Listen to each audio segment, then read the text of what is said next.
હાલો students, હું છું હિરણ રાજગુરુ અને આજે આપણે જોવાનું છે બીકોમ સેમ 6નો અકાઉન્ટિંગ 6. એમાં આપણે યુનિટ નંબર 3 જોવાનું છે, જેનું નામ છે બિન વેપારી સંસ્થાના હિસાબો. આજે આપણે એમાં 2024માં પૂછાયેલો દાખલો જોવાનો છે. શું કહેવા માગે છે? યુથ ક્લબ નીચે આપેલી માહિતી પરથી તારીખ 31 માર્ચ 2023ના રોજ પૂરા થતા વર્ષનું ઉપજ ખર્ચ ખાતું અને તે જ તારીખનું પાકું સરવાયું તૈયાર કરો. હવે આપણને ઉપજ ખર્ચ ખાતું અને પાકું સરવાયું તૈયાર કરવાનું કીધું છે.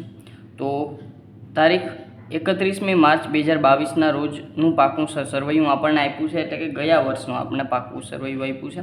મૂડી દેવા મિલકત લેણા, એમાં મૂડી ભંડોળ આપ્યું છે, ઇનામ ફંડ આપ્યું છે, અગાઉથી મળેલ લવાજમ આપ્યું છે અને પગાર ચૂકવવાનો બાકી આપ્યો છે.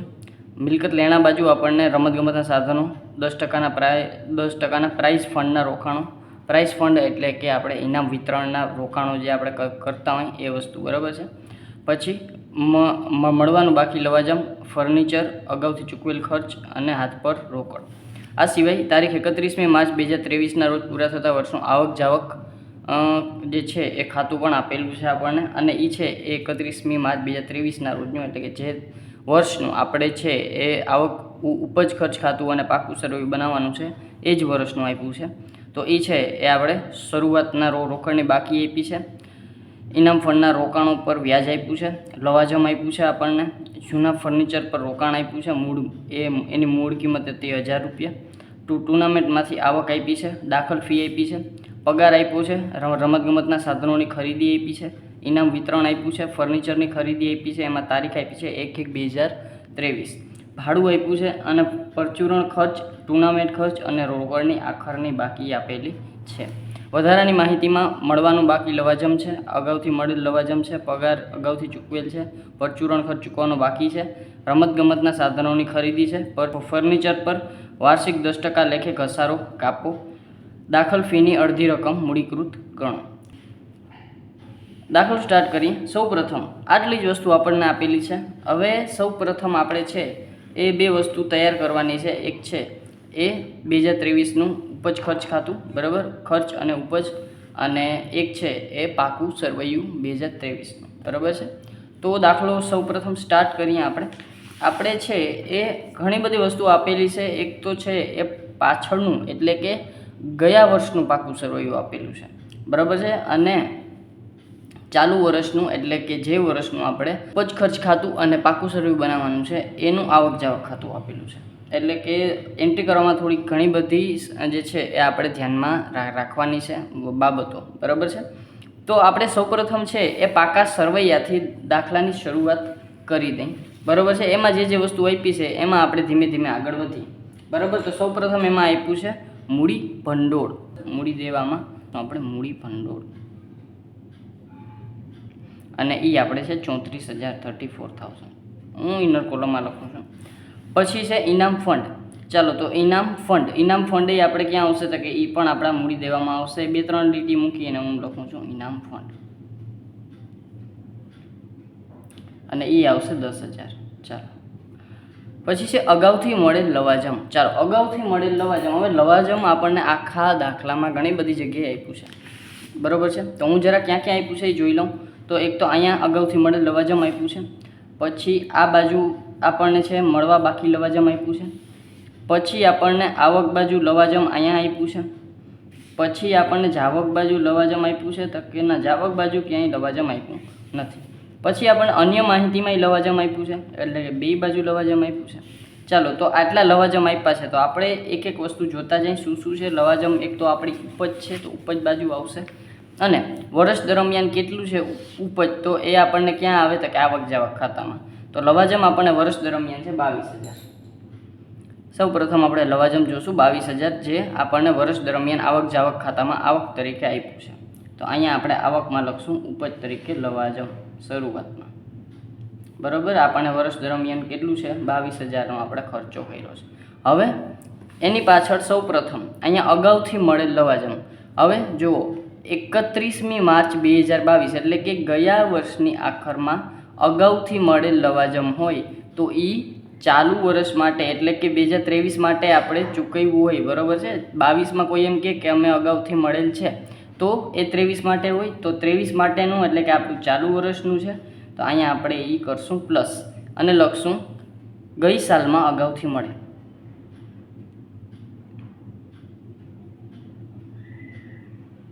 અને એ કરશું આપણે +3000. આગળ વધીએ. પછી સામેની સાઈડ છે મળવા બાકી લવાજમ. હવે આની બીજી કોઈ ક્રોસ એન્ટ્રી નહીં થાય. રીઝન શું છે કે આ છે એ ગયા વર્ષનું પાકું સરવૈયું છે, તો ગયા વર્ષના પાકા સરવૈયામાં અગાઉથી મળેલું હતું એ આપણે ચાલુ વર્ષમાં આપણે એડ કરી દીધું, બરાબર, કારણ કે ચાલુ વર્ષનો ખર્ચ છે. હવે આના સિવાય એની કોઈ બીજી એન્ટ્રી થશે નહીં, કારણ કે હવે એ પાકું સરવૈયું આપણે નવું બનાવશું અને એમાં આપણે ગયા વર્ષની કોઈ નોંધ કરશું નહીં. પછી મળવા બાકી લવાજમ. હવે જો મળવા બાકી લવાજમ છે 1000. હવે એ પણ આપણે આ સમયગાળા દરમિયાન ચૂકવ્યું હશે, બરાબર. તો મળવા બાકી કેટલું હતું ગયા વર્ષની આખરમાં? 1000. તો એ 1000 આપણે અહીંથી ચૂકવ્યું હશે, તો અહીંયા આપણે માઇનસ કરશું ગયા વર્ષનું ચૂકવવાનું બાકી આપણે ચૂકવ્યું હશે, માઇનસ કરશું 1000, બરાબર છે. પછી ત્રીજા નંબરમાં હવે આપણે 3 એન્ટ્રી જોઈ લીધી, 1, 2 અને 3. હવે આગળ અન્ય માહિતીમાં આપણને લવાજમ આપ્યું છે, મળવાનું બાકી લવાજમ છે 4000. હવે જો અન્ય માહિતી આપી છે ને એ આપણને 2023 માટે આપી છે, એટલે કે 31 તારીખ પછી, બરાબર, 31 તારીખ માટેની આપી છે. અને અહીંયા છે તારીખ આપણે જે છે એ બધી આખર માટેની આપેલી છે.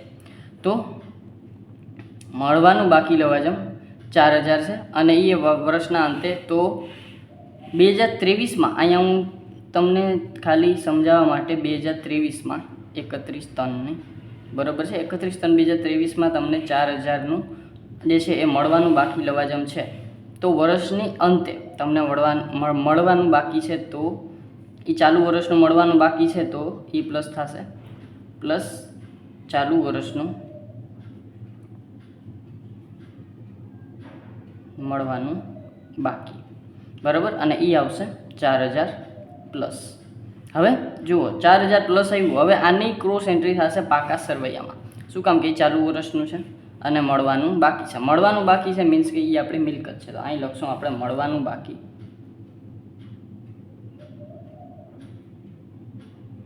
શું છે તો કે એ આપણું લવાજમ છે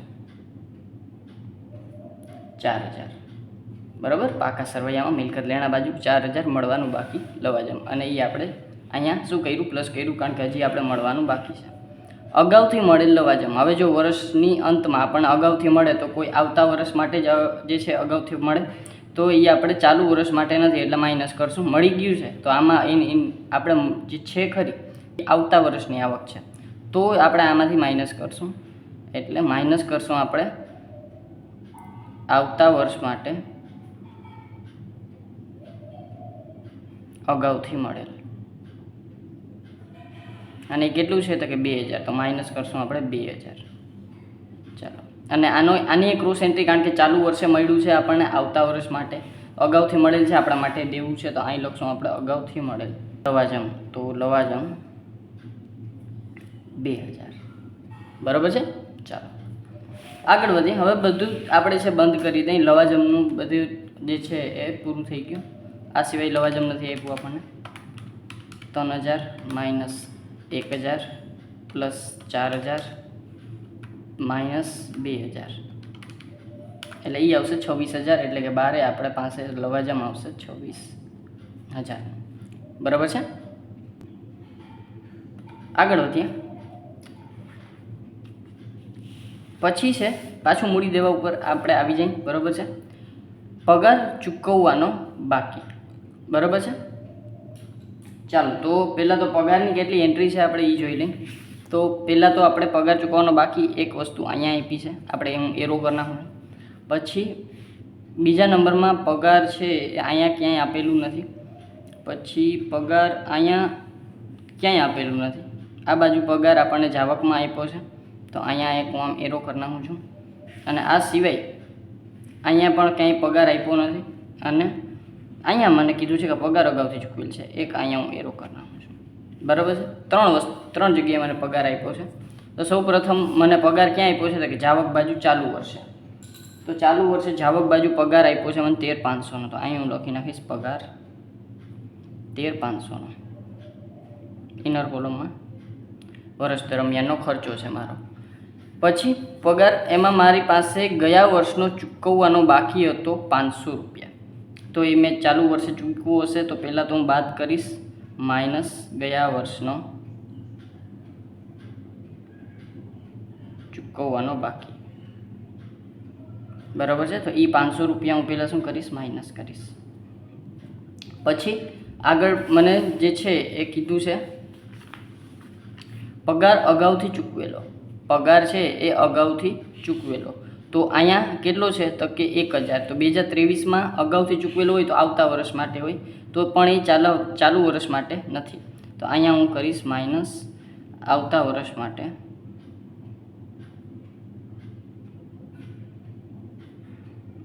અગાઉથી ચૂકવેલ, અને એ પણ હું માઇનસ કરીશ કારણ કે ચાલુ વર્ષનું નથી. તો એ છે 1000, બરાબર છે.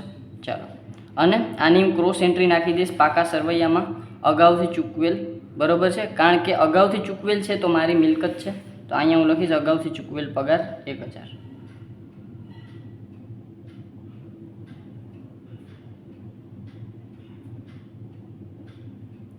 બરાબર છે. અગાઉથી ચૂકવેલ પગાર કેટલો આવ્યો, 1000.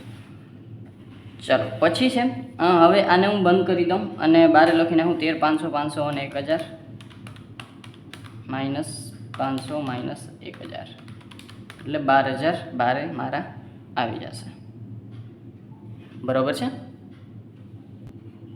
ચાલો આગળ વધી જઈએ.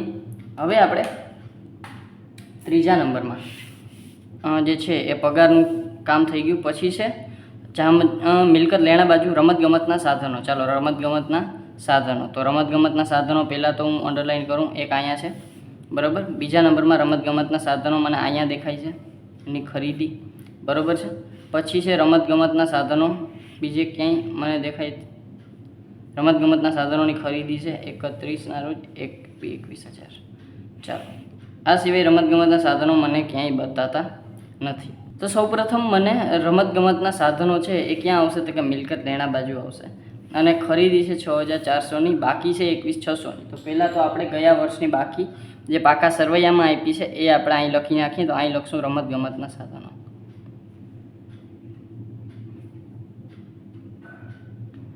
તો સૌપ્રથમ આપણે બાકી આપી છે 21,600ની, બરાબર છે.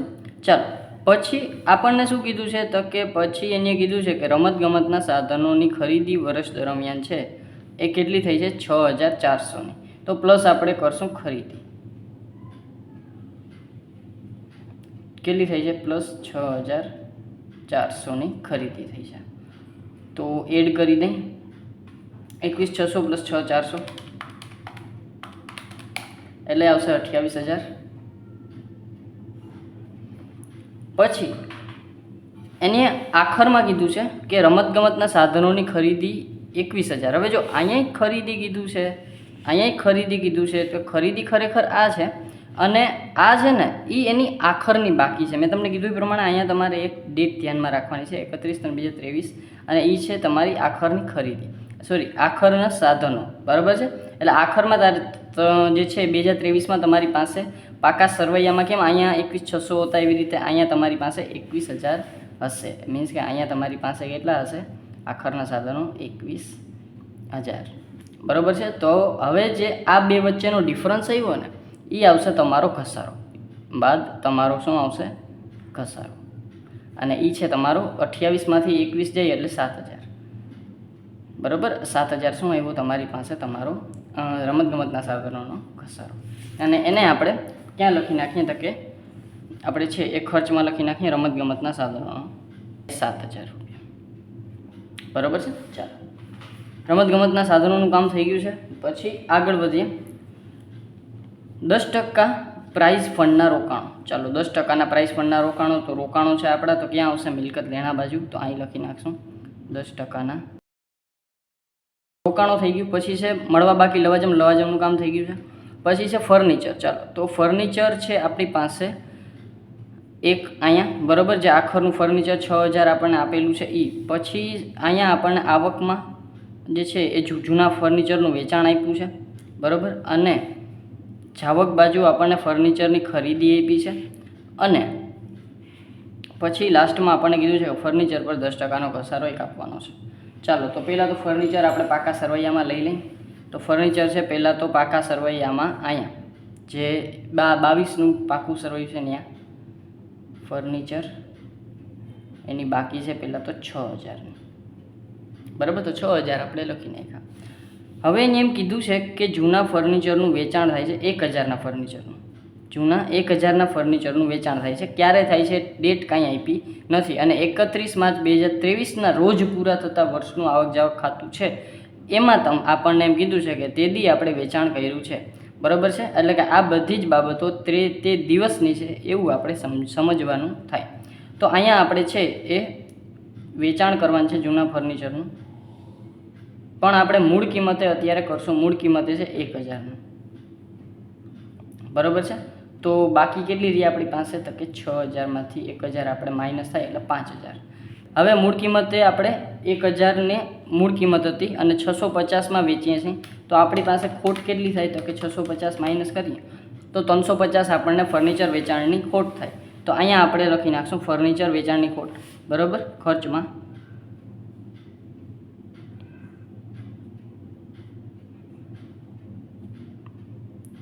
350. ચાલો આ ગર્ભિત હવાલો હતો. પછી આગળ વધીએ. પછી આપણને કીધું છે કે ફર્નિચરની આપણે 1/1/2023ના રોજ 4000ની ખરીદી કરીએ છીએ. તો અહીંયા આપણે ખરીદી કરશું પ્લસ ખરીદી 4000ની. ક્યારે કરીએ છીએ?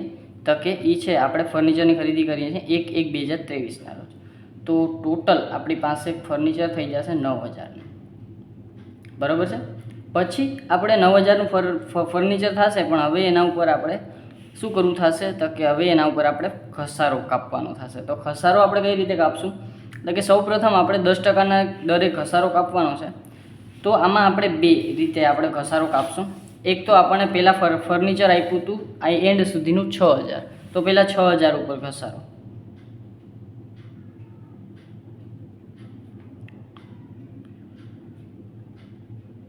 એના ઉપર આખા વર્ષનો ઘસારો, એટલે કે એ આવશે 600 રૂપિયા. આ તો છે જ, બરાબર. 600 રૂપિયા આખા વર્ષનો.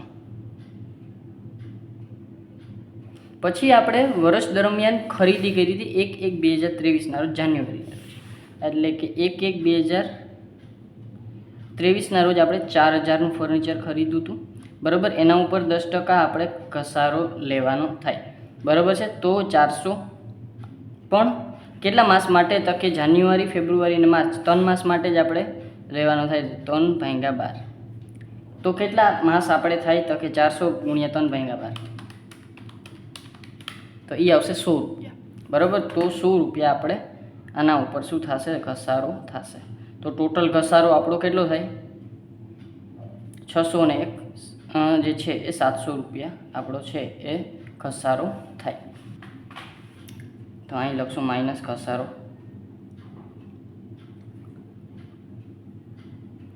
9000માંથી 700 રૂપિયા જાય તો 8300 રૂપિયા આપણી પાસે વધશે, બરાબર છે. ચાલો ફર્નિચરનું કામ પૂરું થઈ ગયું. પછી છે આપણી પાસે છે ભાડું, બરાબર. તો ભાડું તો તમને ખબર છે આપણી જે છે ઉપર ફર્નિચર આવ્યું. પછી અહીંયા જ આપણે પાછા મિલકત લેણા બાજુ આવી જાય, બરાબર છે.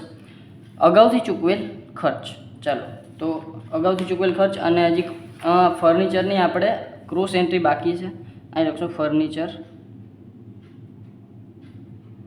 ઘસારો, બરાબર. ટોટલ આપણે 700 રૂપિયા જ મૂકી દઈશું. ચાલો પછી છે પાછું આપણે મિલકત લેણા બાજુ આવી જાય. અગાઉથી ચૂકવેલ ખર્ચ. અગાઉથી ચૂકવેલ ખર્ચ ઇન ધ સેન્સ ઓફ પરચુરણ ખર્ચ, બરાબર. તો ચાલો તો પરચુરણ ખર્ચ આપણો ખર્ચ જ છે. તો અહીંયા આપણે લખશું, આપણને ખબર છે ખર્ચમાં આવશે પરચુરણ ખર્ચ. ચાલો તો પહેલાં તો વર્ષ દરમિયાન કેટલો ખર્ચ છે પહેલાં એ જોઈ લઈએ. તો વર્ષ દરમિયાન ખર્ચમાં છે તો એ જાવકમાં જશે. પરચુરણ ખર્ચ આપણે વર્ષ દરમિયાન 1500 આપ્યો છે. ગયા વર્ષમાં આપણે અગાઉથી ચૂકવેલ ખર્ચ હતો 400, અગાઉથી ચૂકવેલ ગયા વર્ષના અંતે હતો, મીન્સ કે ચાલુ વર્ષનો ખર્ચ હતો, તો એ આપણે પ્લસ થશે. ગયા વર્ષે અગાઉથી ચૂકવેલ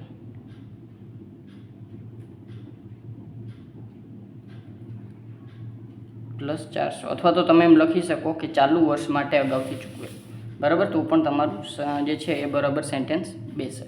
પછી અગાઉથી ચૂકવેલ થઈ ગયું ગયા વર્ષનું. પછી આપણે ચાલુ વર્ષ માટે જોઈએ તો પરચુરણ ખર્ચ અહીંયા છે અને અહીંયા આપણને કીધું છે પરચુરણ ખર્ચ ચૂકવવાનો બાકી છે વર્ષના અંતે 200 રૂપિયા ચૂકવવાનો બાકી છે, મીન્સ કે એ પણ ચાલુ વર્ષનો હશે. તો પ્લસ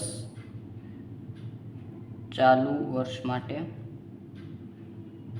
અગાઉથી જે છે ચૂકવવાનો બાકી,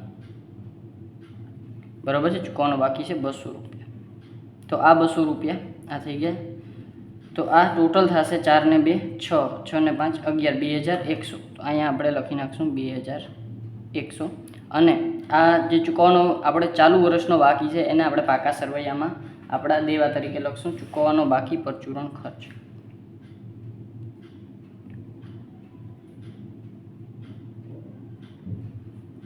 એ આવશે 2100, બરાબર છે. ચાલો પછી છે આગળ વધી પરચુરણ ખર્ચ થઈ ગયો, બરાબર. આ સિવાય પરચુરણ ખર્ચ નથી.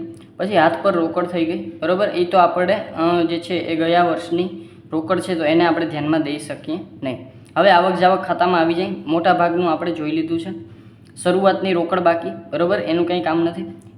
ઇનામ ફંડના રોકાણો પર વ્યાજ. ચાલો, ઇનામ ફંડના રોકાણો પર વ્યાજ. તો ઇનામ ફંડના રોકાણો પર વ્યાજ એ આપણા આવક છે, બરાબર. પણ ઇનામ ફંડના રોકાણો પર વ્યાજ છે એટલે આપણે ઇનામ ફંડમાં એડ કરશું. તો પ્લસ અહીંયા આપણે લખશું વ્યાજ. કેટલું? 500 રૂપિયા.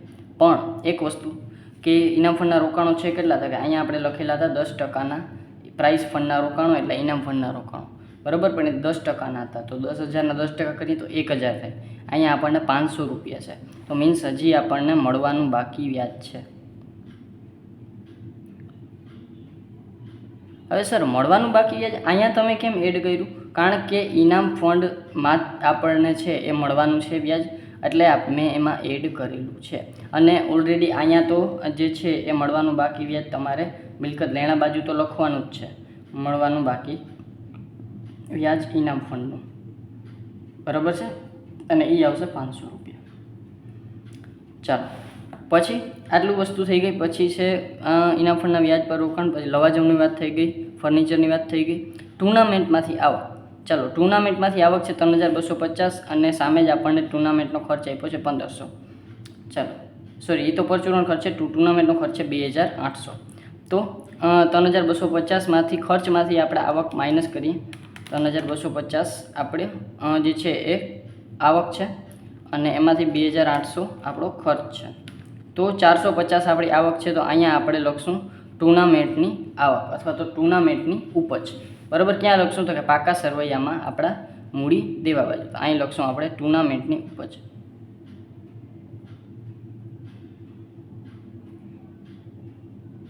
અને એ છે આપણી 450ની, બરાબર છે. ચાલો પછી છે દાખલ ફી. ચાલો, તો દાખલ ફીમાં આપણને હવાલો આપ્યો છે કે દાખલ ફી આપણે અડધી રકમ મૂડીકૃત ગણવાની છે. તો અડધી રકમ મૂડીકૃત ગણવાની છે એટલે 1600ના અડધા 800. તો આપણી દાખલ ફી અડધી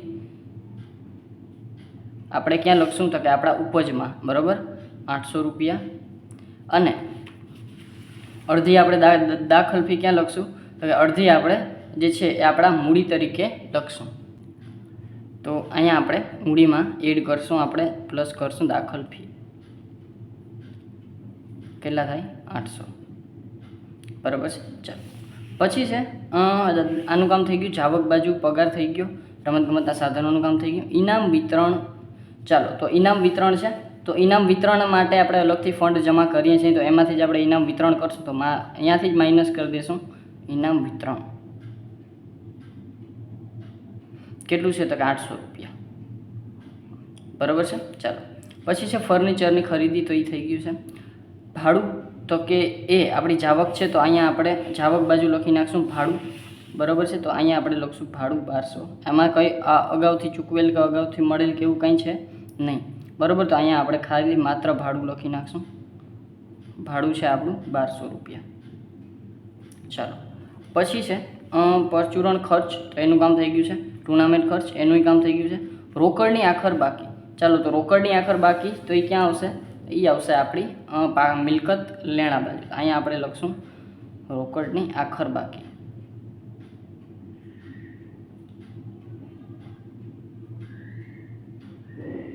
$6,000. 300.